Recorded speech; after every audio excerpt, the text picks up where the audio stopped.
Hello, welcome to JEE exam series. अपन पढ़ रहे थे नोडल एंड मैश एनालिसिस, जिसके लिए अपन ने ओम्स लॉ पढ़ लिया है। उसके बाद अपन ने Kirchhoff's current law, Kirchhoff's voltage law भी देख लिया है। सिर्फ एक चीज और इसमें बच रही है, उसके बाद अपन नोडल मैश एनालिसिस शुरू करेंगे, वो है रजिस्टर्स के कनेक्शंस। तो चलिए शुरू करते हैं सीरीज रजिस्टर्स से। तो देखिए, अपने सीरीज अपने जब पढ़ा था कि कोई भी दो एलिमेंट सीरीज में कब होते हैं, जब वो एक कॉमन नोड शेयर करते हैं। जब कोई दो ब्रांचेज एक कॉमन नोड शेयर करती है, ठीक है। ये वाला कनेक्शन, इस कनेक्शन को क्या बोलेंगे अपन? सीरीज कनेक्शन, ठीक है।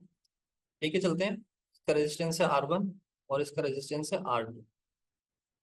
तो जो मेन याद रखने वाली बातें वो है जो है वो ये है कि जब भी कोई दो रेजिस्टर्स सीरीज में होते हैं, तो उनका इक्विवेलेंट रेजिस्टेंस क्या होता है? उन दोनों का इंडिविजुअल सम होता है।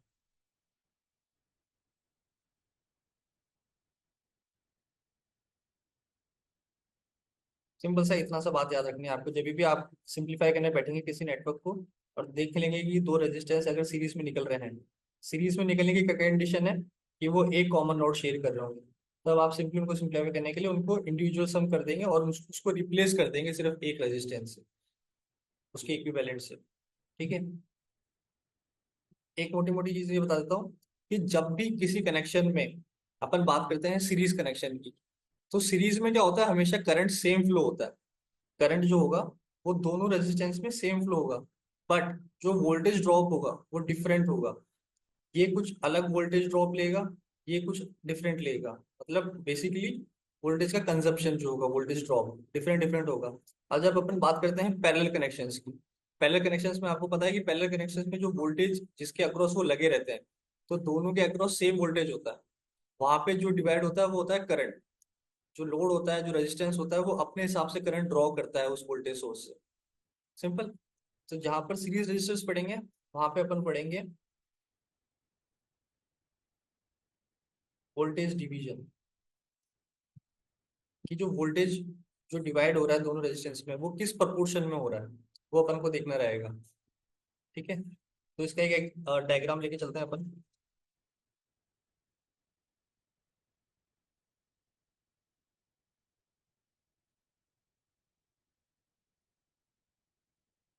एज्यूम करते हैं करंट का डायरेक्शन अपन ऐसा वाला।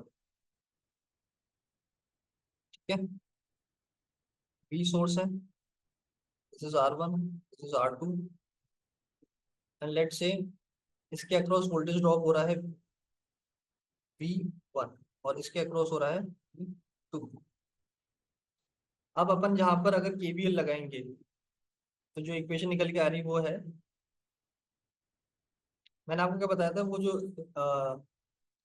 What we can say that, जो इंटरनेशनल कन्वेंशन है वो ये कहता है कि जब आप अगर फ्लो ये वाला अज्यूम कर रहे हो, तो जो पहला टर्मिनल जो इसका एनकाउंटर होगा ना, अपन उसकी पोलरिटी वही मेंशन करेंगे। तो अगर ये माइनस चल रहा है तो इधर ले लेंगे अपन -V plus V1 plus V2 is equal to 0। ठीक है। अब इंडिविजुअली देखा जाए, फॉर्मूला क्या होता है ओम्स लॉ का? V equals to IR। Individually देखा जाए तो इसके अक्रॉस वोल्टेज ड्रॉप कितना आ रहा है? V1 है। और करंट सेम फ्लो हो रहा है। सीरीज कनेक्शन की रिक्वायरमेंट हमने आपको बता दी, करंट हमेशा सेम रहेगा, I1 ही दोनों में फ्लो हो रहा है। तो V1 इज आई, आई सिर्फ ओनली आई। रेजिस्टेंस कितना है? R1। V2 कितना है? करंट सेम रहेगा और उसका रेजिस्टेंस। ठीक है। From first and second equation अपन ने क्या ड्राइव कर सकते हैं यहाँ से अपन, कि V is equals to, plus में ले लेंगे इसको, V1 प्लस V2। ठीक है।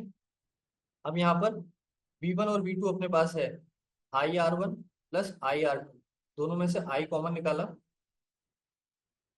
R1 plus R2। ठीक है। अब इंडिविजुअल निकालने के लिए I अपने पास है R1 और R2 की टर्म में, इसको अपन यहाँ ले जाएंगे। तो जो वोल्टेज ड्रॉप आ रहा है V1, वो आएगा I की वैल्यू, I की वैल्यू कितनी आ गई? V अपॉन ये वाली चीज, ये नीचे जाएगी तो V upon R1 plus R2, यहाँ पे R1 है। ठीक है। वोल्टेज 1, V1 यानी कि इसके अक्रॉस का वोल्टेज ड्रॉप अपन को मिल गया रेजिस्टेंस की टर्म्स में और वोल्टेज की टर्म में। ठीक है, अपन ने करंट को यहाँ से रिमूव कर दिया ताकि अपन उसका नॉर्मल जो बिहेवियर है जिसके लिए अपन ये सॉल्व कर रहे हैं वो देख पाए कि वोल्टेज डिवीजन किस अकॉर्डिंग हो रहा है। डेरिवेशन है ये, बाद में आपको जाके जेई एग्जाम में क्या होता है कि वन लाइनर भी पूछ लिए जाते हैं, तो उसमें आपको इसमें हेल्प मिलेगी। और V2 इसके अक्रॉस कितना वोल्टेज ड्रॉप हो रहा है, R2 यहाँ है ही, I रिप्लेस हो गया है V upon R1 plus R2 से। ठीक है, तो ये जो है इसको अपन बोलेंगे प्रिंसिपल ऑफ वोल्टेज डिवीजन। कि जब सीरीज में रेजिस्टेंस रहते हैं, रजिस्टर्स रहते हैं, तो प्रिंसिपल ऑफ वोल्टेज डिवीजन क्या कहता है कि the source voltage gets divided among the resistors in direct proportion to their resistances. ऐसा क्यों कहा गया है, according to their direct proportion. जो V1 है, जो खुद की तरफ का जो वोल्टेज ड्रॉप है वो किसके प्रोपोर्शन में हो रहा है, R1, जो रेजिस्टेंस उसका खुद का है। जब आपको मैं करंट वाला बताऊंगा पैरेलल कनेक्शन में तब आप समझ पाएंगे इस चीज को ज्यादा, कि जो खुद का रेजिस्टेंस है ना उस पर डिपेंड कर रहा है कि उधर वोल्टेज कितना ड्रॉप होगा। जाहिर सी बात है, सीरीज में आप जब भी कुछ लगाते हैं, जैसे कि अपन सीरीज कनेक्शन देखते हैं, बल्ब जब अगर अपन ने सीरीज में लगा रखते हैं, कोई बल्ब 50 वाट का है, कोई 10 वाट का है, कोई 100 वाट का है, तो जिसकी जितनी ज्यादा रिक्वायरमेंट है उतना वोल्टेज ड्रॉप वो अपनी तरफ लेता है। ठीक है, पर ये पैरेलल में अप्लाई नहीं होता है, इसलिए जो डोमेस्टिक अप्लायंस की जो फिटिंग होती है ना वो हमेशा पैरेलल में की जाती है, ताकि कोई लोड अपने हिसाब से वोल्टेज अपना कंज्यूम ना करे, सबको 220 वोल्ट लगेगा। इसीलिए एसी अप्लायंसेस भी बनने इस हिसाब से आते हैं कि सबकी रिक्वायरमेंट 220 वोल्ट होती है। अगर अप्लायंसेस को अगर आप सीरीज में लगाने लग जाएंगे ना तो अप्लायंस अपने अकॉर्डिंग वोल्टेज ड्रॉप लेने लग जाएंगे। ठीक है, तो वोल्टेज डिवीजन का सिंपल सा फॉर्मूला है सीरीज में कि जो उनका वोल्टेज ड्रॉप होता है वो खुद का direct proportion to their resistances ये रहता है। नेक्स्ट देखते हैं अपन पैरेलल कनेक्शंस। पैरेलल कनेक्शंस में क्या होगा कि जो रेजिस्टेंसेस होंगे वो वोल्टेज सोर्स के पैरेलल में होंगे।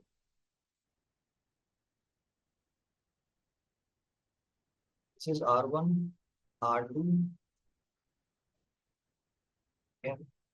ये आपको मैंने बताया था जब नोड पढ़ाया था कि ये सेम ही नोड काउंट होता है, तो उसको मान लेते हैं अपन नोड ए, उसको मान लेते हैं अपन नोड बी। जो करंट आएगा, करंट डिफरेंट होगा। ठीक है, वोल्टेज के अक्रॉस सेम रहेंगे बट करंट डिफरेंट डिफरेंट रहेंगे। इसमें फ्लो हो रहा है आपका I1, इसमें फ्लो हो रहा है I2। ठीक है, अब सीरीज कनेक्शन में क्या था, करंट सेम था, वोल्टेज डिवीजन हो रहा था। पैरेलल में वोल्टेज दोनों के अक्रॉस सेम रहेगा, तो कहाँ का डिवीजन होगा, करंट का। तो करंट डिवीजन का प्रिंसिपल इसमें क्या है वो अपन इसमें देखेंगे पैरेलल कनेक्शन में। ठीक है, अब बात कर लेते हैं वोल्टेज ड्रॉप की इसके across. V equals to I R, I कितना है I1 R1। ठीक है, और वोल्टेज ड्रॉप इसके अक्रॉस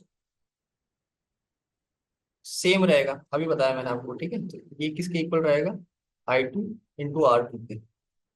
ठीक है, अब अगर अपन बात करें what is I1 what is I2 individually, I1 आपका निकल के आ जाएगा V/R1, I2 निकल के आ जाएगा V/R2। ठीक है, KCL क्या कहता है आपका कि sum of individual current entering and leaving currents are equal. So I would be equal to I1 plus I2।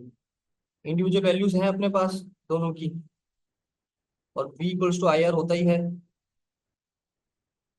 यहाँ से I को अपन लिख देंगे V/R, इसको अपन लिख देंगे V/R1, V/R2।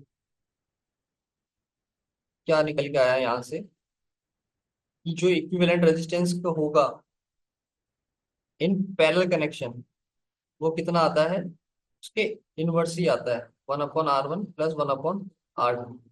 इसको थोड़ा और आप सिंप्लीफाई करोगे, क्या निकल के आएगा, R1 R2 upon R1 plus R2। This is for your parallel connection. ठीक है, डायरेक्ट याद कर सकते हैं उसको।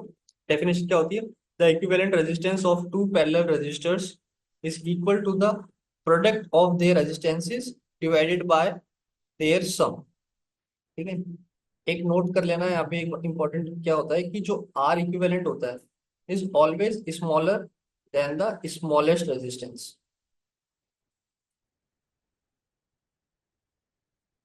In parallel. जाहिर सी बात है, जब भी आप कभी ये फॉर्मूला लगाओगे, जैसे फॉर इंस्टेंस मैं आपको एग्जांपल देता हूँ 5 और 10 का। तो 5 × 10 50, 50 को आप डिवाइड करने बैठ रहे हो 15 से, तो 3 पॉइंट समथिंग इसका आंसर आएगा। और जो मिनिमम, जो 10 और 5 में सबसे छोटा रेजिस्टेंस था वो था आपका 5। तो ये 3 है ना, इज ऑलवेज स्मॉलर देन 5। ठीक है, एक बेसिक सी बात है, कभी न्यूमेरिकल में काम आ जाएगी तो मैं आपको बता दूंगा। और सीरीज में वही होगा, सीरीज में तो वो सम होता है। सम होने का क्या होगा, जो इक्विवेलेंट रेजिस्टेंस होगा वो हमेशा बड़ा होगा बड़े वाले से। इसमें इक्विवेलेंट हमेशा छोटा होगा सबसे छोटे वाले से।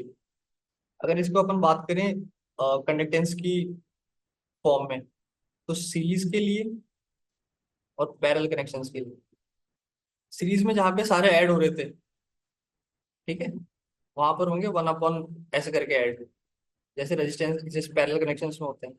बट पैरेलल कनेक्शंस में जैसे जहाँ पे सब इनवर्स हो रहे थे, वहां पे सब हो जाएंगे ऐड, जस्ट लाइक सीरीज।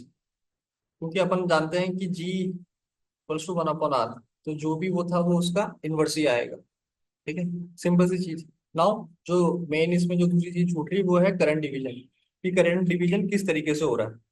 ठीक है, अब अपन यहाँ तक तो इतना तो जान गए हैं कि V equals to I are.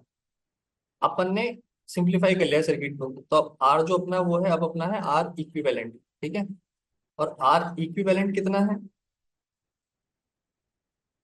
R1 + R2 upon R1 + R2। Sorry, ये मल्टीप्लाई है। अब इस वाली इक्वेशन से और इस वाली इक्वेशन से अपन I1 और I2 निकालेंगे। तो जब अपन I1 निकालेंगे, ये R1 इस वाले R1 से कैंसिल आउट हो जाएगा, तो सिर्फ बचेगा R2 I1 upon R1 + R2। I1 निकाला, I2 जब अपन निकालेंगे, ये R2 कैंसिल हो जाएगा इस वाले से, तो यहाँ सिर्फ बचेगा R1 और I अपॉन R1 + R2। ठीक है, ये आपका करंट डिवीजन हो रहा है कि करंट डिवीजन कैसे होगा। अब सीरीज कनेक्शन में हो रहा था करंट डिवीजन जो उसके डायरेक्ट प्रोपोर्शन में हो रहा था, यहाँ पर हो रहा है उसके इनवर्स प्रोपोर्शन में। कैसे, जो I1 है, रेजिस्टेंस 1 के अक्रॉस जितना करंट ड्रॉप हो रहा है, वो R1 पे डिपेंड नहीं कर रहा है, वो डिपेंड कर रहा है R2 पे। ठीक है, और R1 पे कितना डिपेंड कर रहा है, वो उसके इनवर्स में, अपॉन में 1/R1 डिपेंड कर रहा है। इसलिए total current I shared by resistors in inverse proportion to their resistances, खुद के रेजिस्टेंस का इनवर्स है। I2 रेजिस्टेंस R2 है, खुद के रेजिस्टेंस का तो इनवर्स है। क्यों, क्योंकि यहाँ ये यहाँ पे डायरेक्ट तो किससे है, R1 से, जो अपोजिट वाले से। सिंपल। सो सीरीज और पैरेलल रेजिस्टर्स आपने देख लिए हैं, और उनका वोल्टेज डिवीजन और करंट डिवीजन आपने देख लिया है। ठीक है, अब जो चीज इसमें बच रही है वो जो थर्ड कॉम्बिनेशन होता है, जब ना तो सीरीज में होते हैं और ना पैरेलल में होते हैं, तो उस टाइम पे अपन क्या पढ़ते हैं, स्टार और delta transformation. Alright, so let's start with this. Star इसको कहते हैं, डेल्टा इसको कहते हैं। इसको वाई भी कह दिया जाता है, और वाई को लिखता है तो वाई ऐसे भी कहा दिया जाता है। तो तीनों टर्म अगर यूज करें तो हम कह दिया जाता है, तीनों टर्म अगर यूज करें तो कंफ्यूजन हो जाएगा, वो स्टार की ही बात कर रहा है। ठीक है, कहाँ यूज होते हैं एप्लीकेशन, 3 फेज सर्किट में यूज होता है, और इलेक्ट्रिकल फिल्टर्स में यूज होता है। ठीक है, जब मशीन्स पढ़ेंगे तब ये ढंग से देख लेंगे अपन, बहुत काम आने वाले हैं, ट्रांसफार्मर में भी काम आने वाले हैं, डिस्ट्रीब्यूशन ट्रांसफार्मर में तो खास करके यही कनेक्शन है। ऑलराइट, एक बार ट्री डायग्राम बना के दिखा देता हूँ आपको, कैसे आइडेंटिफाई करोगे आप जब इलेक्ट्रिकल सर्किट्स में दिखेगा। क्योंकि ये डायग्राम अगर दिमाग में रहेगा तो सर्किट देखते ही आपके दिमाग में चमक जाएगा कि हाँ यार ये वाला स्टार हो सकता है। ठीक है, ये कैसी शेप बना रहा है, वाई वाली।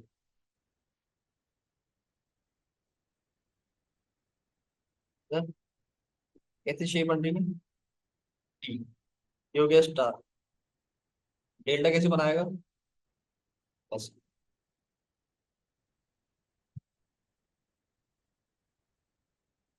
ये डेल्टा हो गया। थोड़ा सा इसको अगर खोल देंगे, गैस कीजिए कैसी बनेगी। इसमें बोल रहे हैं, फाइन। ठीक है, तो ये तो हो गया डायग्रामेटिकल रिप्रेजेंटेशन इसका। ठीक, अब अपन को करना है कन्वर्जन। कन्वर्जन करना है, मैंने आपको पहले बताया था कि डेरिवेशन भी है कन्वर्जन का, एक एक चीज प्रूव कर रखी है। डेरिवेशन से कोई लेना नहीं है, डायरेक्ट याद रखिए कैसा होता है।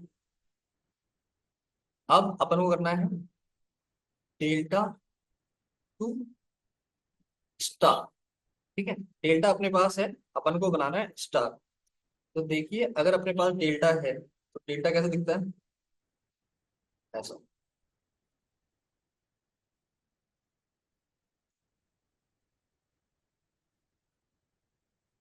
इसको नाम देते हैं, ये है RA, this is RB and this is RC। ये तो अपने पास नोन है, अपन को निकालने हैं जो स्टार में अपन जो कन्वर्ट करेंगे, इनकी वैल्यूज अपन को निकालनी है। ठीक है, R1 R2 R3 अपन को निकालना, तब इसको अपन यहाँ से निकालेंगे। इसमें अपन ने एक स्टार कनेक्शन डाल दिया।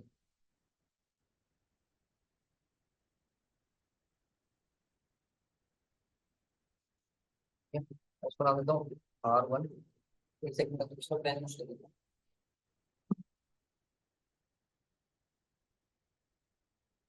R1, this is R, this is R3। अब सिंपल सी चीज याद रखना, क्या क्या निकालना है अपन को, R1 R2 और R। ठीक है, जब बात हो रही है डेल्टा टू स्टार कन्वर्जन की, तब एक डेफिनेशन में आपको बोलता हूँ, each resistor in star network is the product of resistors, each resistors in star network is the product of registers in two adjacent delta branches divided by the sum of three delta registers। ठीक है, समझे, हिंदी में समझाता हूँ। जो star में होगा वो अपने टू एडजेसेंट, ये जो रेजिस्टेंस होंगे डेल्टा वाले, यानी कि जब R1 निकालूंगा तो मैं यूज करूंगा RB इंटू RC, और सम होंगे जो भी डेल्टा के सारे रजिस्टर्स हैं, RE plus RB plus RC। ठीक है, इससे मत देखना है कि आप अगर R1 है तो B और C होगा, A छोड़ दिया मैंने, ये सब नहीं चलेगा। यहाँ पर क्या होगा, आप जब देखना, जब कुछ बनाओगे तब जो यहाँ होगा उसके एडजेसेंट होगा। ये R Z भी हो सकता है, RY भी हो सकता है, उस पर डिपेंड नहीं करता है। देखेंगे उसका जो एडजेसेंट है दो वो उठाने, डिवाइड करके सम किसके करना है, तीनों से। अब जब मैं R2 की बात करूँ, एडजेसेंट कौन कौन है, RA और RC, R और RC का मल्टीप्लाई, और नीचे सम होगा टोटल का। सेम सम तो होगा टोटल का, और मल्टीप्लाई करेंगे जब R3 का एडिशन कौन कौन है, RA और RB। जब तक अपन चीजें पढ़ते नहीं है तब तक थोड़ी कॉम्प्लिकेटेड लगती है। ठीक है, पढ़ेंगे, समझ के पढ़ा, कितना इजी सिंपल से फॉर्मूले निकल के आ रहे हैं इसके। ठीक है, अब मैं इतनी सी जगह में आपको डेल्टा का भी बता देता हूँ। अगर अपन करें स्टार टू डेल्टा कन्वर्जन, यानी कि इस बार अपने पास R1 R2 R3 है, अपन को निकालने हैं ये तीनों बाहर वाले। क्या क्या निकालना है अपन को, RA निकालना है, RB निकालना है, RC निकालना है।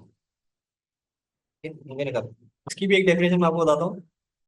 Each resistors in delta network is sum of all possible products of y registers taken two at a time divided by the opposite y registers। ठीक है,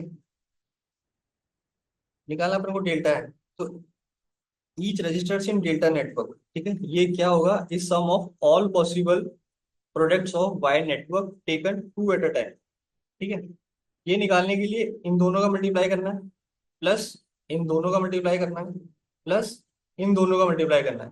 यही पॉसिबल कॉम्बिनेशंस निकल के आ रहे हैं ना यहाँ से, और क्या निकल के आ रहा है, divided by the opposite Y resistor. इसके अपोजिट कौन सा है, वाई में, इसके अपोजिट वाई में है R1।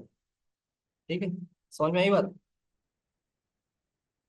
जब अपन स्टार टू डेल्टा निकाल रहे हैं तो जो डेल्टा का ब्रांच हो, यानी कि एक टाइम पे मैं कंसिडर करता हूँ RA, ये होगी वाई कनेक्शन के पॉसिबल दो product at a time, R1 into R2 plus R2 into R3 plus R1 into R2 और R3। यही पॉसिबल है, इसके अलावा कोई पॉसिबल नहीं है। इसको अपन डिवाइड कर लेंगे इसके अपोजिट वाले से जो कि है R1। सिंपल। RB कैसे निकलेगा, वही इन दोनों का मल्टीप्लाई प्लस इन दोनों का मल्टीप्लाई प्लस इन दोनों का मल्टीप्लाई, यानी कि जो ऊपर यूज हुआ था वो। और इसके अपोजिट में कौन है, आर बी के अपोजिट में स्टार वाला कौन है, आर। सेम न्यूमरेटर वही है, डिनोमिनेटर में आ जाएगा जो आर सी के अपोजिट होगा, आर सी के अपोजिट कौन है, आर थ्री। सिंपल। ये हो गया आपका स्टार टू डेल्टा ट्रांसफॉर्मेशन। में एक चीज और आती है, जब अपन कहते हैं ना कि ये स्टार और डेल्टा बैलेंस्ड कब होते हैं, तब जब बैलेंस नेटवर्क होने की कंडीशन क्या होती है, जब आर वन इक्वल हो आर टू और आर थ्री, ये तीनों इक्वल हो जाएंगे। और डेल्टा में क्या हो, R A equals to R B equals to R C, तीनों रेजिस्टेंस किसके इक्वल हो जाए, आर डेल्टा के। अब आप बताओ, इस कंडीशन पे जो फॉर्मूले मैंने आपको बताए थे, ठीक है। जैसे अगर मान लो मैं इंस्टेंस में आपको बताता हूँ कि जब अपन कन्वर्ट किया था स्टार डेल्टा कनेक्शन को, स्टार टू अपन डेल्टा बना रहे थे, उस टाइम क्या आ रहा था अपना, जो डेल्टा की एक ब्रांच है वो आ रही थी आपकी R one into R two plus R two R three plus R three R one upon उसके अपोजिट जो भी होगा आर वन। ठीक है। अब जब हमने अपने बनाया था डेल्टा से स्टार, तो स्टार की एक ब्रांच क्या निकल के आ रही थी, उसके अपोजिट का सम, आर बी आर सी, और यहाँ पे तीनों ऐड हो रहे थे। ठीक है, कुछ भी हो सकता है इनमें से। अब अपन बात कर रहे हैं कंडीशन की, जब नेटवर्क हो बैलेंस्ड, बैलेंस के टाइम पे अगर ये तीनों इक्वल है आर वाई के, और ये तीनों इक्वल है आर डेल्टा के, तो सिंपल सा यहाँ से क्या निकल के आएगा, ये जो रेजिस्टेंसेस रहेंगे वाई कनेक्शंस में, वो रहेंगे डेल्टा के रेजिस्टेंस के डिवाइडेड बाई थ्री। और जो डेल्टा वाले रहेंगे वो ये सारे ऐड होकर बन जाएंगे, जैसे ये दोनों सेम है तो क्या बन जाएंगे, ये three R Y. Under balance condition में ये वाला वो रहेगा कंडीशन आपकी।